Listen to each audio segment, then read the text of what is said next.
Hello guys, कैसे हैं आप सब। आई होप आप सबकी तैयारी बहुत अच्छी चल रही होगी। जितने भी बच्चे ऐसे हैं जो किसी गवर्नमेंट जॉब की तैयारी कर रहे हैं तो बहुत ही इंपॉर्टेंट वीडियो है आपके लिए, क्योंकि यूपी पुलिस द्वारा एएसआई क्लर्क रिक्रूटमेंट के लिए वैकेंसीज निकाली गई हैं।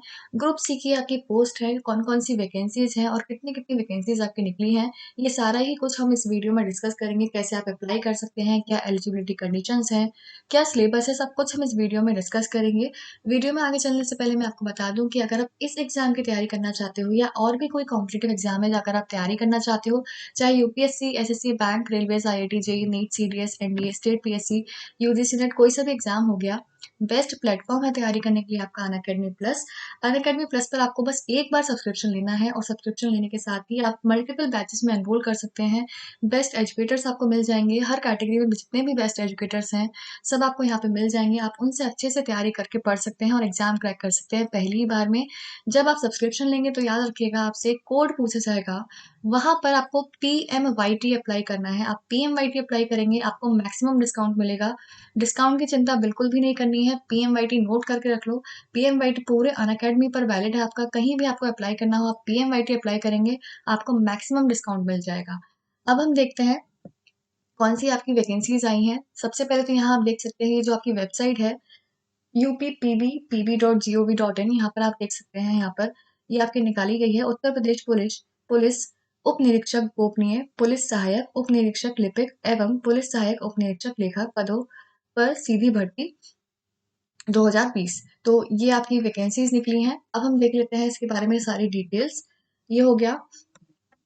यहाँ पर आप देख सकते हैं पंजीकरण आरंभ करने की तिथि कब से स्टार्ट होगा, यानी कि आप एप्लीकेशन फॉर्म कब से फिल कर सकते हैं। डेट याद रखिएगा, 1 मई से आप स्टार्ट कर सकते हैं फॉर्म फिल करना। एंड डेट क्या है, एंड डेट है आपकी 31 मई। तो 31 मई का तो आपको इंतजार बिल्कुल भी नहीं करना है। अगर आप इच्छुक हैं, अगर आप एलिजिबल हैं, तो आप फॉर्म जरूर फिल कर दीजिएगा और जल्दी ही फिल कर दीजिएगा। एंड डेट का बिल्कुल भी वेट नहीं करना है आपको। आवेदन शुल्क यानी कि जो एप्लीकेशन फी है वो कितनी रखी गई है, इस भर्ती प्रक्रिया के लिए आवेदन शुल्क ₹400 निर्धारित किया गया है। ₹400 आपकी एप्लीकेशन फी है। अब हम देख लेते हैं कि आपकी क्या क्या कंडीशंस हैं, क्या सिलेबस है, बाकी चीज हम देख लेते हैं। मेन चीज जो है आपके कब से फॉर्म स्टार्ट होंगे, 1 मई से होंगे, 31 मई तक आप फिल कर सकते हैं। 400 आपकी एप्लीकेशन फी है। यहाँ पे कौन कौन सी वैकेंसीज निकाली गई हैं।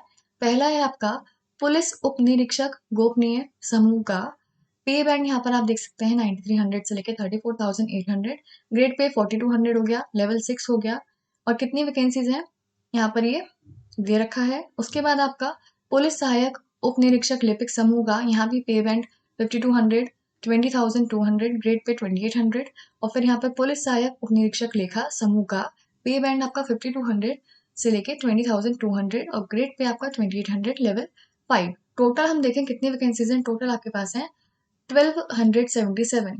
1277 आपके पास टोटल वैकेंसीज हैं। तो वैकेंसीज भी कम नहीं है, काफी वैकेंसीज हैं। आप अच्छे से तैयारी करो और आप अच्छे से तैयारी करके इसमें सिलेक्शन ले सकते हो।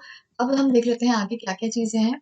यहाँ पर आप देख सकते हैं डिवीजन कितने लोगों का, कितनी वैकेंसीज यहाँ पे निकाली गई हैं, उस अकॉर्डिंग आप देख सकते हैं तीनों ही पोजीशंस के लिए यहाँ पर वैकेंसीज आपके दे रखी हैं। यहाँ आप देख लीजिएगा इस टेबल में। उसके बाद हमने यहाँ पर फिर से ये देख लिया कि कितनी कितनी वैकेंसीज हैं इनके अकॉर्डिंग। इसके बाद हम देखते हैं शैक्षिक अर्हता यानी कि एजुकेशनल क्वालिफिकेशन। क्या एजुकेशनल क्वालिफिकेशन आपसे मांगी गई है इसमें। पहला है पुलिस उप निरीक्षक गोपनीय पद के लिए भारत में विधि द्वारा स्थापित विश्वविद्यालय से स्नातक उपाधि या सरकार द्वारा मान्यता प्राप्त समकक्ष अर्हता। तो यानी कि आपको ग्रेजुएशन यहाँ पर मांगा गया है। कम से कम 25 शब्द प्रति मिनट की गति से हिंदी टंकर, इंस्क्रिप्ट की कीबोर्ड पर यूनिकोड में, तथा कम से कम 30 शब्द प्रति मिनट की गति से अंग्रेजी टंकर, यानी कि हिंदी और इंग्लिश टाइपिंग आपसे मांगी गई है इसमें 25 वर्ड्स और 30 वर्ड्स। तो आपको टाइपिंग भी आनी चाहिए।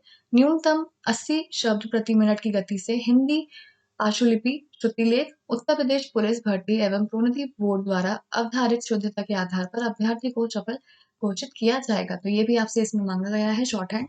भारत सरकार के राष्ट्रीय इलेक्ट्रॉनिक एवं सूचना प्रौद्योगिकी संस्थान निलित सोसाइटी से कंप्यूटर में ओ लेवल की परीक्षा उत्तीर्ण करना अथवा सरकार द्वारा उसके समकक्ष मान्यता प्राप्त कोई अर्हता निर्धारित करना आवश्यक है। तो यहाँ पर ओ लेवल सर्टिफिकेट भी आपसे मांगा गया है।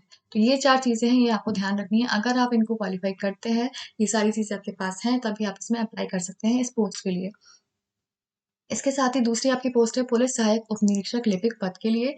इसमें भी सेम आपसे ग्रेजुएशन मांगी गई है, हिंदी और इंग्लिश टाइपिंग मांगी गई है और यहाँ पर ओ लेवल सर्टिफिकेट मांगा गया है। ये तीनों ही चीज़ें यहाँ पर आपके इसके लिए मांगी गई हैं। फिर आगे देखते हैं पुलिस सहायक उपनिरीक्षक लेखा पद के लिए। यहाँ पर भी सेम आपसे ग्रेजुएशन मांगी गई है और हिंदी और इंग्लिश की टाइपिंग मांगी गई है। कम से कम 15 शब्द प्रति मिनट की गति से हिंदी टंकण हिंदी की मांगी गई है, इंग्लिश की नहीं मांगी गई है यहाँ पर और ओ लेवल सर्टिफिकेट भी आपका यहाँ पर मांगा गया है। तो यहाँ पर आप देख सकते हैं। अब एक चीज़ जो नोट करने वाली है, जो काफ़ी बच्चों के मन में कन्फ्यूजन रहता है कि हम ग्रेजुएट नहीं हुए हैं अभी, फाइनल ईयर में हैं या फिर हमारे एग्ज़ाम्स हो गए हैं लेकिन रिज़ल्ट नहीं आया है, तो हम क्या भर सकते हैं इस फॉर्म को या नहीं भर सकते हैं? तो आप यहाँ देख सकते हैं, यहाँ पर स्पेसिफ़ाई इन्होंने किया हुआ है, पंजीकरण की अंतिम तिथि तक अभ्यर्थी को अपेक्षित शैक्षिक अर्हता अवश्य धारित करनी चाहिए तथा उसकी अंक तालिका अथवा प्रमाण पत्र उसके पास उपलब्ध होने चाहिए। अपेक्षित शैक्षिक अर्हता हेतु परीक्षा में सम्मिलित हुए अपीयर्ड अथवा सम्मिलित होने वाले अपीयरिंग छात्र अभ्यर्थी पात्र नहीं होंगे। मतलब क्या है कि जो आपकी लास्ट डेट है फॉर्म फिल करने की, यानी कि 31 मई है, तब तक जितनी भी एसेंशियल क्वालिफिकेशंस यहाँ पर एजुकेशनल क्वालिफिकेशंस आपकी मांगी गई हैं, वो सारी तब तक आपकी हो जानी चाहिए। यानी कि अगर आपका रिजल्ट है, वो रिजल्ट 31 मई से पहले आपका आ जाना चाहिए। कोई सर्टिफिकेट है, तो वो सर्टिफिकेट भी आपका 31 मई से पहले का होना चाहिए। अगर उसके बाद का सर्टिफिकेट है, उसके बाद आपका रिजल्ट आ रहा है या आपका रिजल्ट नहीं आया है, तो आप इसमें अप्लाई नहीं कर सकते। तो ये चीज़ का आपको खास ध्यान रखना है कि आप अप्लाई इसमें कर सकते हैं, एलिजिबल हैं इसके लिए या नहीं है। फिर है आपका आवेदन पत्र में उल्लिखित शैक्षिक अर्हता की यथार्थता, शुद्धता एवं समकक्षता को सिद्ध करने के लिए अभिलेखीय साक्ष्य प्रस्तुत करने का दायित्व अभ्यर्थी का होगा। इस संबंध में बोर्ड का निर्णय अंतिम होगा, यानी कि जितने ओरिजिनल डॉक्यूमेंट्स हैं वो आपको दिखाने होंगे वहाँ पे। जो एक नीट को ओ लेवल परीक्षा की समकक्षता विषयक विवरण परिशिष्ट 2 पर है। अब आगे चलते हैं। अधिमानी अर्हताएं, ये हो गई आपकी डिजायरेबल क्वालिफिकेशंस, यानी कि जरूरी नहीं है कि आपने ये सब किया हो। ऐसा नहीं बोला गया है कि आपको ये सब करना है, लेकिन अगर आपने इनमें से कुछ भी किया हुआ है तो आपको ऊपर रखा जाएगा, आपको प्रेफरेंस दी जाएगी। क्या क्या पॉइंट्स हैं? डीओई डीओए डबल सी और NIE-LIT सोसाइटी से उच्च प्रमाणीकरण या सरकार द्वारा मान्यता प्राप्त कंप्यूटर एप्लीकेशन प्रौद्योगिकी में स्नातक उपाधि या उससे उच्च अर्हता प्राप्त किया हो, या फिर विश्वविद्यालय अनुदान आयोग से मान्यता प्राप्त किसी संस्थान या महाविद्यालय या विश्वविद्यालय से विधि में स्नातक किया हो, या फिर प्रादेशिक सेना में कम से कम 2 वर्ष की सेवा की हो, या फिर राष्ट्रीय कैडेट कोर का बी प्रमाण पत्र प्राप्त किया हो। ये चारों ही आपकी डिजायरेबल क्वालिफिकेशन है। अगर इनमें से कोई भी आपके पास है तो आपको प्रेफरेंस दी जाएगी। इसके बाद आप देख सकते हैं यहाँ पर महत्वपूर्ण सूचना, इसे आप पढ़ लीजिएगा ध्यान से। इसमें क्या क्या बोला गया है कि शैक्षिक अर्हता संबंधी अभिलेख क्या क्या इसमें मांगा गया है। अधिमानी अर्हता संबंधी अभिलेख यदि कोई हो, तो इनमें से कोई आपके पास डिजायरेबल क्वालिफिकेशन हो तो वो सारी यहाँ दी हुई हैं। और जो जो चीजें आपको चाहिए होंगी, जैसे कि मूल निवास प्रमाण पत्र हो गया, या अगर आप किसी कैटेगरी को बिलोंग करते हैं तो उसका प्रमाण पत्र हो गया, या आप स्वतंत्रता संग्राम सेनानी आश्रित हो गए तो उसका प्रमाण पत्र हो गया। ये जितनी भी चीज़ें हैं वो सब की, या फिर EWS सर्टिफिकेट हो गया। तो ये सब चीज़ें आप यहाँ पे पढ़ सकते हैं, क्या-क्या आपको ज़रूरत पड़ सकती है, उस अकॉर्डिंग आप देख लीजिएगा। आयु की हम बात करें कि एज लिमिट यहाँ पर क्या रखी गई है, तो यहाँ पर लिखा गया है भर्ती के लिए यह आवश्यक है कि अभ्यर्थी ने दिनांक 1/7/2021 यानी कि 1 जुलाई 2021 को 21 वर्ष की आयु पूर्ण कर ली हो और 28 वर्ष से अधिक की आयु पूर्ण ना की हो। यानी कि मिनिमम एज आपकी हो गई 21 और मैक्सिमम आपकी हो गई 28। और ये आपको कौन सी डेट से देखनी है? ये आपको देखनी है 1 जुलाई 2021 से। अर्थात अभ्यर्थी का जन्म दिनांक 1 जुलाई 1993 से पूर्व एवं 1 जुलाई 2000 के बाद ना हुआ हो। तो अगर आप इसको फुलफिल करते हैं तभी आप ये फॉर्म फिल कर सकते हैं। इसके अलावा जो आपकी छूट मिलती है एज लिमिट में, वो सारी यहाँ पर दी हुई है। अधिकतम आयु सीमा में छूट, तो जो जो आपकी अलग अलग जातियां हैं उनके जितनी जितनी छूट दी हुई है वो आप यहाँ देख सकते हैं, उस अकॉर्डिंग आप अप्लाई कर सकते हैं। फिर आपकी भर्ती की प्रक्रिया, कैसे भर्ती होगी, कैसे आपका एग्जाम लिया जाएगा। यह चयन उत्तर प्रदेश पुलिस लिपिक लेखा एवं गोपनीय सहायक संवर्ग सेवा नियमावली 2015 यथा संशोधित के अधीन किया जाएगा। इसमें आपकी पहले तो ऑनलाइन लिखित परीक्षा होगी, ऐसे अभ्यर्थी जिनके आवेदन सही पाए जाएंगे उनसे 400 अंकों की ऑनलाइन लिखित परीक्षा में सम्मिलित होने की अपेक्षा की जाएगी। इस लिखित परीक्षा में निम्नलिखित 4 विषयों का एक वस्तुनिष्ठ प्रकार का प्रश्न पत्र होगा। पहले आपका ऑनलाइन एग्जाम होगा, कितने मार्क्स का होगा? 400 मार्क्स का होगा। इसमें 4 सब्जेक्ट्स होंगे और हर सब्जेक्ट का 100 मार्क्स होंगे, तो आपके 400 मार्क्स बन गए। पहला सब्जेक्ट क्या होगा? पहला होगा आपका सामान्य हिंदी या कंप्यूटर ज्ञान, ये आपका 100 मार्क्स का। फिर आपका होगा सामान्य जानकारी या फिर सामयिक विषय, ये आपका 100 मार्क्स का हो गया।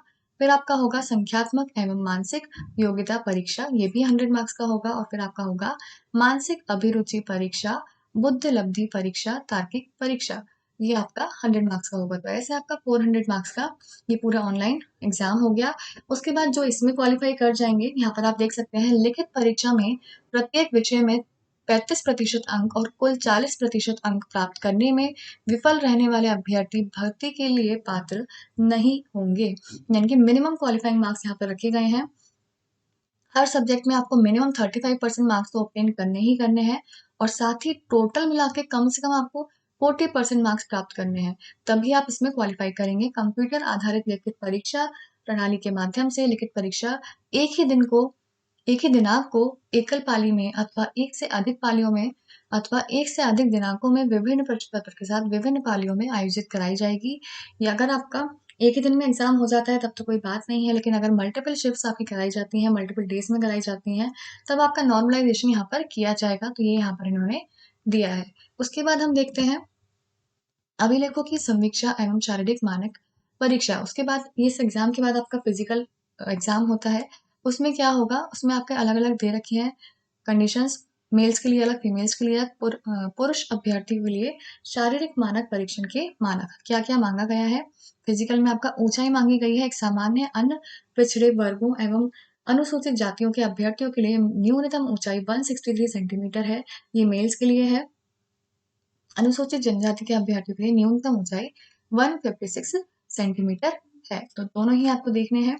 सीना कितना? सामान्य अन्य पिछड़े वर्गों और अनुसूचित जातियों के संबंधित अभ्यर्थियों के लिए न्यूनतम सीने का माप 77 सेंटीमीटर बिना फुलाने पर और कम से कम 82 सेंटीमीटर फुलाने पर एवं अनुसूचित जनजातियों के लिए 75 सेंटीमीटर बिना फुलाने पर और फुलाने पर 80 सेंटीमीटर से कम नहीं होगा।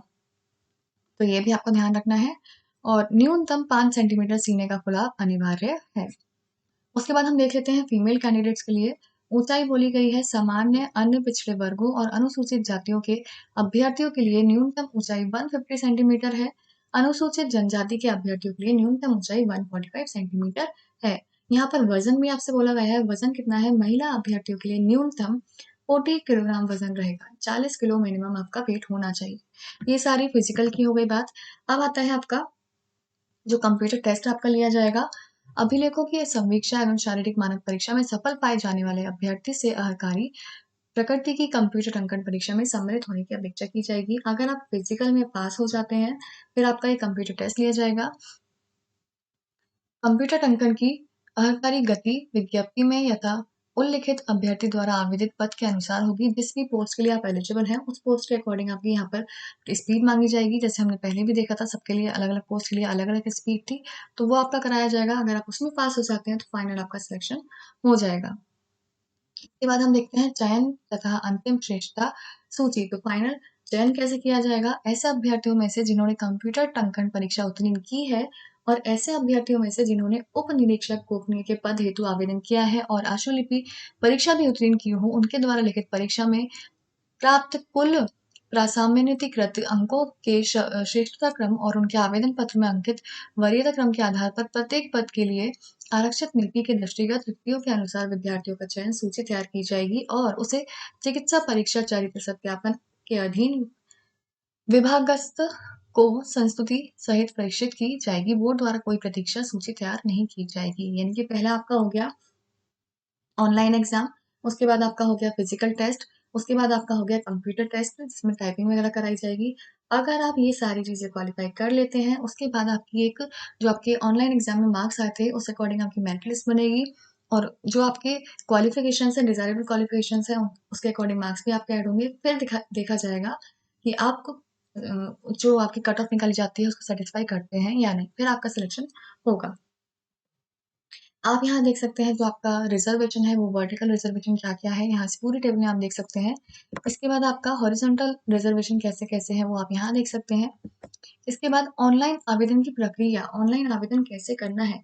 सबसे पहले तो आपको क्या करना है, वेबसाइट है आपकी upppb.gov.in, उस वेबसाइट पर जाना है और आपको फॉर्म फिल करना है। यहाँ पर आप ऐड कर लीजिएगा upppb.gov.in आपकी वेबसाइट है, वहाँ पर आपको लिंक मिल जाएगा, वहाँ पर जाके आपको कैंडिडेट रजिस्ट्रेशन करना है और फिर आपको फॉर्म फिल करना है। ये सब बात कर ली हमने, कैसे आपका एग्ज़ाम होगा, क्या प्रोसीजर रहेगा पूरा एग्ज़ाम का, कब से फॉर्म फिल होने स्टार्ट होंगे, कितनी फीस रहेगी, कितनी एज लिमिट है, कौन-कौन सी एजुकेशन क्वालिफिकेशंस माँगी गई हैं, कौन सी डिज़ायरेबल है, वो सब हमने देख लिया। अब बात आती है सिलेबस क्या है? एग्ज़ाम होगा तो भई सिलेबस तो हमें पता होना चाहिए। सिलेबस क्या है? सिलेबस में आप देख सकते हैं सब्जेक्ट्स हमने देख लिए थे 100 मार्क्स के आपके 4 सब्जेक्ट्स लिखे गए हैं। तो उसमें जो आपका पहला है जनरल हिंदी कंप्यूटर नॉलेज, तो यहाँ पर आप पूरा सिलेबस देख सकते हैं, चाहे तो आप स्क्रीनशॉट भी ले सकते हैं। हिंदी का आपका ये रहा और कंप्यूटर नॉलेज का पूरा ये रहा आपका सिलेबस। उसके बाद आपका जनरल अवेयरनेस या फिर करंट अफेयर्स, ये भी आपका नॉर्मली हर एग्जाम में ही पूछा जाता है, तो ये कुछ अलग नहीं है। जिस भी एग्जाम में आपका करंट अफेयर्स आता है, जनरल अवेयरनेस आता है, तो सारा सेम ही आपका लगभग सिलेबस है। यहाँ से आप देख सकते हैं। उसके बाद आपका है numerical and mental ability test. तो यहाँ पर आपका जो आप बोलते हैं कि मैथ्स आ गया या फिर रीजनिंग आ गया, वो सारा आपका यहाँ पर आ जाता है। तो अगर आप किसी भी गवर्नमेंट एग्जाम की तैयारी कर रहे हैं तो ये सब आपको आता ही होगा, ये सब आप पढ़ ही रहे होंगे। फिर आपका आता है मेंटल एप्टीट्यूड टेस्ट या फिर आईक्यू टेस्ट या फिर रीजनिंग। तो इसमें भी टॉपिक्स ऐसे हैं जो आपके आपके पढ़े हुए होंगे। रीजनिंग में आप देख सकते हैं आईक्यू टेस्ट में और आपका मेंटल एप्टीट्यूड टेस्ट में। ये हो गया पूरा आपका सिलेबस। इस अकॉर्डिंग आप देख सकते हैं आपको कितना सिलेबस आता है, कितना रह गया है और चिंता बिल्कुल भी नहीं करनी है अगर आपका सिलेबस नहीं भी हुआ है या नहीं भी आपको कुछ आता है, तो बेस्ट प्लेटफ़ॉर्म है तैयारी करने के लिए अनअकैडमी प्लस। यहाँ पर आपको मल्टीपल एजुकेटर्स मिलेंगे, अलग-अलग कैटेगरीज़ में, जिस कैटेगरी में चाहोगे। जैसे हम यहाँ पर देखें, एसएससी की कैटेगरी की हम बात करें तो टॉप एजुकेटर्स हैं यहाँ पे जिनके अलग-अलग बैचेज़ लॉन्च हो रहे हैं 31st मार्च से और अनलिमिटेड एक्सेस है। ऐसा नहीं है कि आपने एक बार ले लिया तो केवल वही बैच मिलेगा, अनलिमिटेड एक्सेस है, आप कभी भी जब मन चाहे तब देखो। रिकॉर्डेड कंटेंट आपको बहुत सारा मिल जाएगा, प्रैक्टिस क्वेश्चंस यहाँ पर बहुत सारे मिल जाएँगे, बेस्ट एजुकेटर्स मिलेंगे, ये सारे बैचेज़ होगा, इसी अकॉर्डिंग आपके हर कैटेगरी में बैचेज़ आपको मिल जाएँगे, जिस बैच में चाहो एनरोल कर सकते हो। यहाँ पर आपके टेस्ट भी कंडक्ट कराए जाते हैं, क्विज़ेज़ भी होती हैं, मॉक टेस्ट होते हैं, डाउट क्लियरिंग सेशंस होते हैं, प्रॉपर रिवीजन कराया जाता है, पीडीएफ स्टडी मटेरियल प्रोवाइड कराया जाता है, complete revision batch for SSC serial. SSC के एग्ज़ाम्स होने वाले हैं तो रिवीजन बैच आपका हो गया। सीईटी ब्रह्मास्त्र बैच जिसमें जितने भी गवर्नमेंट एग्ज़ाम्स हैं सारे ही आपके इंक्लूड होते हैं। ड्यूरेशन भी आपका फुल ईयर है, तो बेस्ट रहेगा इस टाइम तो ये बैच लेना आपके लिए। और भी कई सारे बैचेज़ हैं जिसमें चाहो आप एनरोल कर सकते हो। आपको केवल एक बार सब्सक्रिप्शन लेना है और हाँ, ये आपका एसएससी कॉम्बैट कंडक्ट कराया जा रहा है अनअकैडमी द्वारा। हर संडे को कंडक्ट कराया जाता है 12 बजे। लिंक आपको डिस्क्रिप्शन में मिल जाएगा। इसमें एनरोल आपको करना होगा। एनरोल जब करेंगे तो आपसे कोड पूछा जाएगा। वहाँ पर आपको पीएमवाईटी अप्लाई करना है। जैसे आप पीएमवाईटी अप्लाई करोगे इसमें आप एनरोल कर पाओगे और ये आपका हर संडे कंडक्ट कराया जाता है। जितने भी एसएससी के अपकमिंग एग्जाम्स हैं उनके लिए बहुत यूज़फुल रहेगा। आपकी ऑल इंडिया लाइव रैंकिंग आपको पता चलती है किस टाइप की आपकी प्रिपरेशन हुई है। आपको एक बार सब्सक्रिप्शन लेना है, जिस भी कैटेगरी आप सब्सक्रिप्शन लेना चाहते हो, पहले तो उस कैटेगरी को चूज़ करना है, फिर अपना प्लान चूज़ करना है। सजेशन देखो यही रहेगा कि आप 24 मंथ्स का प्लान चूज़ करो क्योंकि बेटा मैक्सिमम डिस्काउंट आपको इस पर ही मिलता है और एक बार में ले लो पूरा प्लान और एक बार में अच्छे से तैयारी करो, बार-बार लेने का बात ही नहीं है। एक बार अपने 24 मंथ्स का ले लो और निश्चिंत होके अच्छे से तैयारी कर लो अपनी। ये ध्यान रखना जब आपसे कोड पूछा जाएगा वहाँ पर पीएमवाईटी अप्लाई कर देना। जो प्राइस वहाँ दिया हुआ है वो पे नहीं करना है, आप पीएमवाईटी अप्लाई करोगे, आपको मैक्सिमम डिस्काउंट मिल जाएगा। तो पीएमवाईटी नोट कर लो, जब भी आप सब्सक्रिप्शन लो पीएमवाईटी ज़रूर अप्लाई करना है, इसको भूलना मत और ये आपका हर कैटेगरी पर अप्लाई होता है। कोई सी भी कैटेगरी हो गई UPSC, IIT, JEE, NEET, CDS, railways, bank, state PSC, UGC NET कोई सी भी कैटेगरी हो गई, हर एक पर आपका अप्लाई होता है पीएमवाईटी।